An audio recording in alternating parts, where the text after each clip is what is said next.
అందరికి నమస్తే. ఇప్పుడంతా మళ్ళీ ఫోన్ ట్యాపింగ్ తెర మీదకి వచ్చింది. తర్వాత ప్రచారాలన్నీ ఊపందుకున్నాయి. ఇక మీడియాలో కథనాలు, యూట్యూబర్సు తిట్టడాలు ఇవన్నీ కూడా స్టార్ట్ అయినాయి. కూడా ఆల్రెడీ మనం చూస్తున్నాం. ఉన్నట్టుండి సడన్గా ఎందుకు ఆ ఎజెండా తెర మీదకి వచ్చింది? అసలు ఏం చెప్పాలనుకుంటుంది ప్రభుత్వం? జరుగుతున్నది ఏంది? దీనిలో ఉన్న అనుమానాలు ఏంది? పర్సనల్ ఎజెండా ఏంటి? పొలిటికల్ ఎజెండా ఏంటి? ఈ అన్ని అంశాల మీద మాట్లాడదాం. మాట్లాడకన్నా ముందు సబ్స్క్రైబ్ చేసుకోవడం మర్చిపోకండి. మీకు తెలుసు, గవర్నమెంట్ వచ్చినప్పటి నుంచి ఫోన్ ట్యాపింగ్ అనే అంశాన్ని తెర మీద తీసుకొచ్చింది. తర్వాత సిట్ వేసింది దానిపైన. ఆల్రెడీ హైకోర్టులో కేసు నడుస్తుంది. ఈ కేసులో ఉన్న వాళ్ళు ప్రభుత్వం సిట్ ఆరోపిస్తున్నట్లుగా ఎవరైతే ఉన్నారో ప్రభాకర్ రావుతో సహా అందరూ బయటనే ఉన్నారు. అరెస్ట్ అయిన వాళ్ళందరికీ కోర్టు బెయిల్ ఇచ్చేసింది. అందరూ బయట ఉన్నారు. ప్రభాకర్ రావుని అరెస్ట్ చేయొద్దని సుప్రీంకోర్టు నాట్ టు అరెస్ట్ ఉంది. ఆయన ఇప్పుడు ఇంకా విచారిస్తున్నారు. ఈ విచారణలోనే చాలా గమ్మత్తు విచారణ ఉంటుంది. సిట్టుకు రోజు పోతారు కదా వీళ్ళు. అంటే నేను యాజ్ ఏ మీడియా ప్రతినిధిగా అక్కడ ఉండే మా మీడియా ప్రతినిధులతో, మా వేరే ఛానల్స్ ప్రతినిధులతో మాట్లాడుతుంటే వాళ్ళతో మాట్లాడేది 10 నిమిషాలే, కానీ రోజంతా కూర్చోబెడతారు. మార్నింగ్ 9 నుంచి నైట్ 9 వరకు. ఈ ఫోన్ ట్యాపింగ్ మొత్తం కూడా ఒక సింగిల్ ఎజెండా. అర్జెంటుగా కేసీఆర్ పేరు చెప్పాలి, అర్జెంటుగా కేటీఆర్ పేరు చెప్పాలి, అర్జెంటుగా హరీష్ రావు పేరు చెప్పాలి. ఆ పేరు చెప్పేస్తే వీళ్ళ ఇన్వెస్టిగేషన్ ఆగిపోతుంది. ఇప్పుడు వీళ్ళు ఉన్నారు కదా, వీళ్ళను ఇప్పుడున్న వాళ్ళు ప్రభాకర్ రావు కావచ్చు, తిరుపతి అన్న కావచ్చు, ప్రణీత్ రావు కావచ్చు, ఇంకెవరైనా కావచ్చు, దానిలో ఉన్నారు, అందరు ఉన్నారు, ఒక 5-6 మంది ఉన్నారు. వాళ్ళందరినీ లొంగ తీసుకోవడానికి, అంటే అప్రూవర్గా మార్చడానికి చాలా ప్రయత్నాలు జరిగినాయి. నాకున్న ఇన్ఫర్మేషన్. అప్రూవర్గా మార్చుకోవడం అంటే ఇంకా వాళ్ళ పేర్లు చెప్పేసేయండి, మీకు ఎందుకు ఈ తిప్పలంతా, మీకు ఎందుకు ఈ వ్యవహారం అంతా, మీకు ఎందుకు, నీకు చాలా సర్వీస్ ఉంది కదా, నీకు పెళ్ళం పిల్లలు ఉన్నారు కదా, వాళ్ళ పేరు చెప్పేసి మేము వదిలేస్తాం. ఇట్లాంటివి చాలా జరిగినాయి. వాళ్ళు ఏంటంటే వాళ్ళు మేము అవన్నీ చెప్పం, ఉన్నది మాట్లాడతాం. హై పవర్ కమిటీ, ఈ ఇంటెలిజెన్స్ వ్యవహారాలంతా కూడా గూఢచార వ్యవస్థ. ఇది నిజానికి ఏది బయటికి తెలియకూడదు. తెలిస్తే అసలు ఇదంతా ఇప్పుడు తెలిసింది బయటికి. ఒక రోజు వీళ్ళ మీద రాజద్రోహం కేసు పెట్టవచ్చు, ఎందుకంటే అది తీవ్రమైన నష్టం కాబట్టి. వాళ్ళు హై లెవెల్ కమిటీ పేరు చెప్తున్నారు. హై లెవెల్ కమిటీలో ఎవరుంటారు? హై లెవెల్ కమిటీలో ప్రిన్సిపల్ సెక్రటరీ, సిఎస్, తర్వాత హోం శాఖ సెక్రటరీ, అవసరమైతే ఇంకా కొంత ఆఫీసర్లు వాళ్ళు ఉంటారు. ఎవరిది ఫోన్ ట్యాప్ చేయాలన్నా, ఆ ఫోన్ ట్యాప్ చేసింది రూల్స్ ప్రకారం 6 monthsలో డ్యామేజ్ చేయాలన్నా, డిస్ట్రాయ్ చేయాలన్నా వాళ్ళు డిసైడ్ చేస్తారు. ఈ గూఢచార వ్యవస్థ, ఇంటెలిజెన్స్ అనేది గూఢచార వ్యవస్థ. ఆ గూఢచార వ్యవస్థ 6 monthsకి ఒకసారి ఖచ్చితంగా అప్పటిదాకున్న సమాచారం ఏదైతే సేకరించిండ్రో అదంతా డిస్ట్రాయ్ చేయడం అనేది కామన్. అది ఒక సాంప్రదాయం, అది కంపల్సరీ చేయాల్సింది, చేయకపోతే నేరం. కాబట్టి అది జరుగుతూ ఉంటుంది. ఇంకొక విషయం ఏంటంటే, ఇప్పుడు నేను కొద్దిగా వెనుక పోయి ముందుకు వస్తా. ఎందుకంటే అన్ని ఫోన్ ట్యాపింగ్లు కాదు వీళ్ళు చెప్పేది. కొంత అంటే జనాలకి ఇంకా ఏదో ఒకటి ఎక్కించాలి, జనాలకి ఎక్కించే ప్రయత్నాలు నడుస్తున్నాయి. దానిలో ఆంధ్ర మీడియా ప్రధాన పాత్ర పోషిస్తున్నది. అందుకే చంద్రబాబు నాయుడు కూడా గుంజుకొచ్చి దీనిలో పెట్టినరు. అవన్నీ విషయాల మీద మాట్లాడదాం మనం. ముఖ్యంగా ఇక్కడ 3 రకాలు ఉంటాయి ఇంటెలిజెన్స్లో. 3 రకాలు ఏంటంటే phone tapping, CDR, IPDR. Phone tapping అంటే నిజానికి నా ఫోన్ ట్యాప్ అయితే కూడా నాకు తెలియదు, ఎవరు ఫోన్ ట్యాప్ అయినా ఎవరికి తెలియదు. ఈ ఫోన్ ట్యాపింగ్లో ఇద్దరు మాట్లాడుతూ ఉంటే మధ్యలో వినడం ఫోన్ ట్యాపింగ్. దీనికి ఖచ్చితంగా హై లెవెల్ కమిటీ, ఇందాక నేను చెప్పిన కదా, ఆ కమిటీ పర్మిషన్ కావాలి. ఆ కమిటీ పర్మిషన్ కావాలి. దీంతోపాటు ఇది ఉత్తగా ఎవరంటే వాళ్ళు చేసేది అవకాశం లేదు. ఈ కమిటీ రికమెండ్ చేస్తేనే, ఆ రికమెండేషన్ ఎవరికి చేస్తారు? టెలికమ్యూనికేషన్స్ వాళ్ళకి చేస్తారు. ఎయిర్టెల్ అయితే ఎయిర్టెల్, ఐడియా అయితే ఐడియా, బిఎస్ఎన్ఎల్ అయితే బిఎస్ఎన్ఎల్, వాళ్ళ అనుమతితో మాత్రమే చేయాలి. ఇది ఎవరో లేఖలు రాస్తే అయ్యే పని కాదు. ప్లస్ సిడిఆర్ అంటారు దీన్ని. సిడిఆర్ అంటే call detail report. Call detail report అంటే కాల్ లాగు, నేను ఎవరికి ఫోన్ చేసినా, నాకు ఎవరు ఫోన్ చేసినారు అంతవరకు తెలుస్తుంది. ఐపీడిఆర్ అంటే మనం వాట్సాప్ కాల్ మాట్లాడతాం చాలా వరకు. ఇప్పుడు ఈ గవర్నమెంట్లో ఫ్రీడమ్ వచ్చిందన్నారు కదా రేవంత్ రెడ్డి గారు. ఒక్క మినిస్టర్ కన్నా జనరల్గా మాట్లాడమను, మొత్తం వాట్సాప్ కాల్లే, లేకపోతే ఫేస్ టైం. ఐఫోన్ ఉన్నాళ్ళు అంతా ఫేస్ టైం వాడతారు, వాట్సాప్ కాల్ వాడతారు. ఈ ఇంటర్నెట్ ద్వారా మాట్లాడడం. నేను ఇక్కడ నుంచి ఎవరికో ఫోన్ చేస్తే ఈ ఇంటర్నెట్ ప్రొవైడర్ నుంచి, నా నెంబర్ నుంచి ఈ ఇంటర్నెట్ ఉపయోగించుకొని నేను వాట్సాప్ కాల్ చేసిన, అది మాత్రమే తెలుస్తుంది.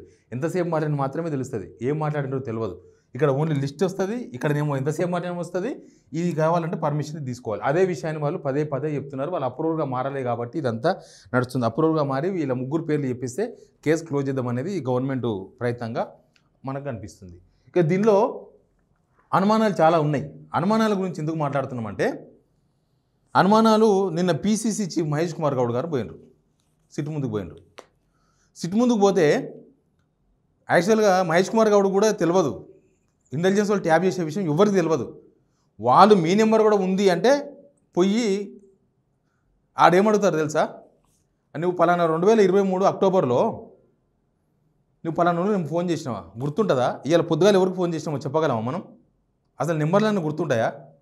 మస్తు రోజు 100 ఫోన్లు వస్తుంటాయి, 100 ఫోన్లు పోతుంటాయి. అది గుర్తుండదు, పాడుండదు. కానీ ఇప్పుడు సిట్ వేసింది ఎవరు? సిట్ ఏమన్నా హైకోర్టు వేసిందా? ఈ గవర్నమెంట్ వేసిన సిట్ అది. ఈ గవర్నమెంట్ వేసిన సిట్టు ఈ గవర్నమెంట్లో భాగస్వామ్యమైన పీసీసీ చీఫ్ మహేష్ కుమార్ గౌడ్ గారు పోయి 650 నెంబర్లు ఐడెంటిఫై చేసినంటే ఆ సిట్టుకి ఏమన్నా ఉందా? ఆ సిట్టుకి ఏమన్నా శాంచిటీ ఉందా? ఏ గవర్నమెంట్లో వేసిన సిట్లో కూడా శాంచిటీ ఉండదు. సిట్ అనేది గవర్నమెంట్ ఏం చెప్తే అది చేస్తారు. సింపుల్గా గవర్నమెంట్ ఏం చెప్తే అది చేయడమే వాళ్ళ డ్యూటీ, లేకపోతే అంతకు మించి ఇంకో పని చేయలేరు. ఇప్పుడు పీసీసీ చీఫ్ మహేష్ కుమార్ గౌడ్ గారు పోయినాక చాలా అనుమానాలు రేకెత్తించే విధంగా మాట్లాడిన ఆయన. 650 నెంబర్స్ ఉన్నాయి అక్కడ. అది ఎన్నికెళ్ళి తెలుస్తుంది 650 నెంబర్స్? ఒకవేళ ఉంటే కూడా అది ఇట్లాంటివే. ఇంకో సిడిఆర్ జడ్జీల ఫోన్స్ రికార్డ్ చేసిండ్రు, హీరోయిన్ల ఫోన్ రికార్డ్ చేసిండ్రు, రకరకాల ప్రాపగండా బయటకు వచ్చేసింది.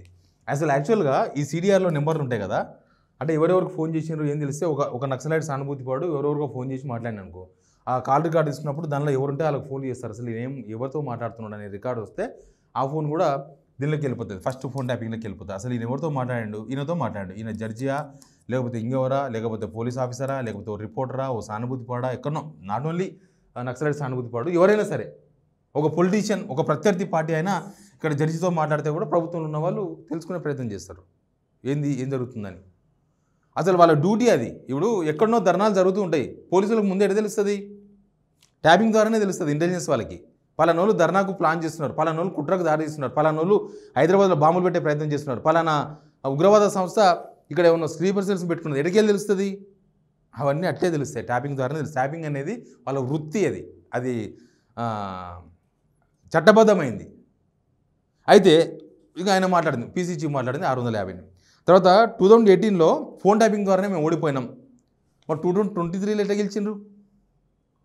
2023లో కూడా ఓడిపోవాలి కదా. 2023లో ఎట్లా గెలుస్తారు? 2018 కన్నా 2023లో అసలు మీకు ఆయన సీట్లు కూడా రాకూడదు. మరి ఆయన సీట్లు ఎట్లా గెలిచారు మీరు? అసలు 650 మంది లీడర్లు ఉన్నారా కాంగ్రెస్లో? అప్పుడు 150-200 మంది ఉండొచ్చు యాక్టివ్గా ఉంటే.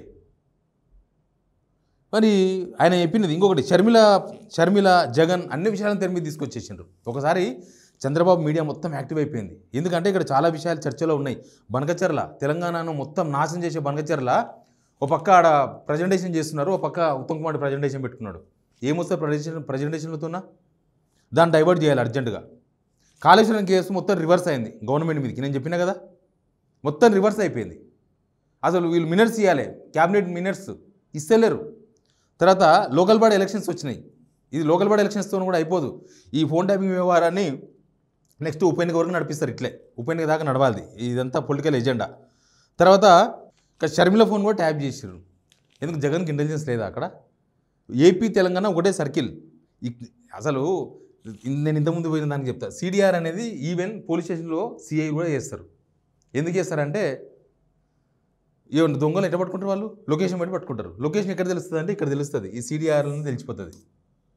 దాని ఫోన్ ట్యాపింగ్ దాకా పోరు. అది సిఐలు కూడా చేస్తారు పోలీస్ స్టేషన్లో ఉండేవాళ్ళు. జగన్కు కేసీఆర్ సాయం చేసిండు షర్మిల ఫోన్ ట్యాపింగ్ చేయడం వల్ల. ఎందుకు? జగన్ గవర్నమెంట్ లేదా ఆడ? జగన్కి ఇంటెలిజెన్స్ లేదా? ఇంకొక పెద్ద అనుమానం ఏం తెలుసా? నాగోలు మూసీలో వీళ్ళు పడేసిండ్రు అని ఒక తెర మీద తీసుకొచ్చిండ్రు. నాకున్న ఇన్ఫర్మేషన్, నాకున్న నాలెడ్జ్, నేను కూడా ఇన్ని సంవత్సరాల్లో ఉంటుంది సహవాసం, ఇంటెలిజెన్స్లో 6 monthsకి ఒకసారి డిస్ట్రాయ్ చేసేది కమ్యూనికేషన్ టీం. పోయి ఐజీఓ లేకపోతే ఇంటెలిజెన్స్ ఇన్ఛార్జో పోయి నా మూసీలో పడేయడు. అసలు మూసీలో పడేయరు, వాళ్ళకి డిస్ట్రాయ్ చేసే విధానాలు వేరే ఉంటాయి. నవంబర్ 2023లో మూసీలో పడేస్తే వీళ్ళు ఎప్పుడు ఆల్మోస్ట్ ఒక ఏప్రిల్ 2024లో దొరుకుతాయా మూసీలో ఏమైనా పడేస్తే? ఎప్పుడో పడేస్తే ఒక 5 నెలల తర్వాత మూసీలో దొరికినాయంట వీళ్ళకి. అవి ఉత్త డొప్పలు దొరికినాయి, ఆధారాలు లేవంటారు. ఆధారాలు లేని విషయాల మీద పీసీ చీఫ్ బయటకు వచ్చి మాట్లాడతాడు. ఇప్పుడు పీసీ చీఫ్ ఒక బాధ్యతమైన వ్యక్తి, ఆయనేమి రోడ్డు మీద తిరిగే దానయ్య కాదు కదా. ఆయన మాట్లాడిన దానికి ఏమన్నా ప్రూఫ్స్ ఆయన దగ్గర ఉన్నాయా? ప్రూఫ్స్ లేకుండా కనీసం ఆయన ప్రూఫ్స్ ఏమైనా ఇచ్చిండా? సిట్కి ఇచ్చిండా ప్రూఫ్స్?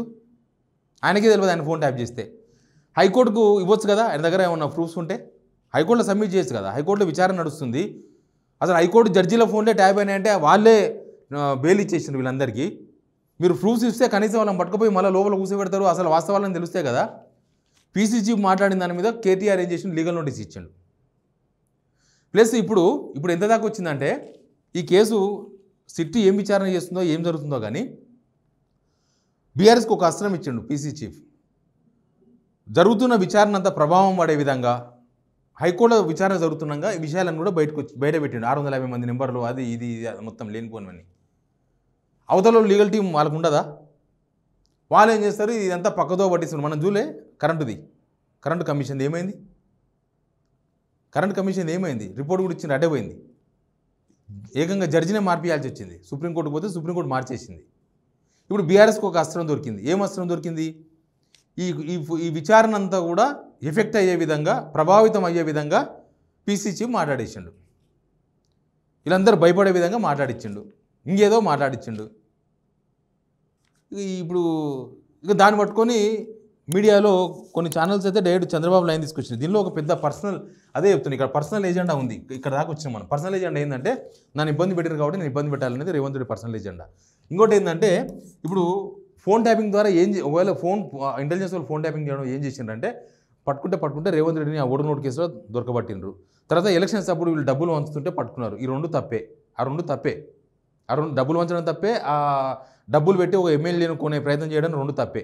ఇప్పుడు ఏంటంటే దీనిలో చంద్రబాబు నాయుడు కూడా ఇంప్లీట్ చేసుకొచ్చారు. ఎందుకంటే ఓటర్ నోట్ కేసు నుంచి బయటపడాలి. ఫోన్ ట్యాపింగ్ అనే అంశాన్ని తెర మీద తీసుకొచ్చి ఫోన్ ట్యాపింగ్ ద్వారా తెలుసుకున్నారనే విషయం చెప్పి ఓటర్ నోట్ కేసు నుంచి బయటపడాలనే ప్రయత్నం ఒకటి ఉండొచ్చు. బహుశా పరిణామాలను చూస్తే అట్లా అర్థమవుతుంది. ఇంకా పొలిటికల్ ఎజెండా ఏందో మీకు చెప్పిన కదా. ఎలక్షన్స్ వచ్చినాయి కాబట్టి మళ్ళీ దీని మీద నడపాలి. జనానికి రేవంత్ రెడ్డి ఫోన్ ట్యాప్ చేసి ఇంటెలిజెన్స్ వాళ్ళు విన్నా, లేకపోతే ఇంకెవరో ఫోన్లు ట్యాప్ చేసి, నా ఫోన్ కూడా ట్యాప్ అయ్యి ఉండొచ్చు. ఇప్పుడు ట్యాప్ అయితే లేదు నా ఫోన్, విన్నా, నాకేం నష్టం తెలుసుకొని. వీళ్ళకి ఏమైనా నష్టం జరిగిందా? ఫోన్ ట్యాప్ చేయడం వేరు, దాన్ని ఉపయోగించుకొని బ్లాక్మెయిల్ చేయడం వేరు. బ్లాక్మెయిల్ చేస్తే ఆధారాలు ఉంటాయి, బ్లాక్మెయిల్ చేస్తే పక్కా ఆధారాలు ఉంటాయి కదా.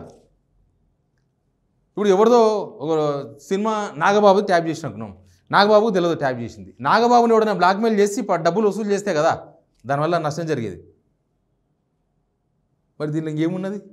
దీనిలో ఈ కేసు నుంచి బయటపడడం పొలిటికల్ ఎజెండా.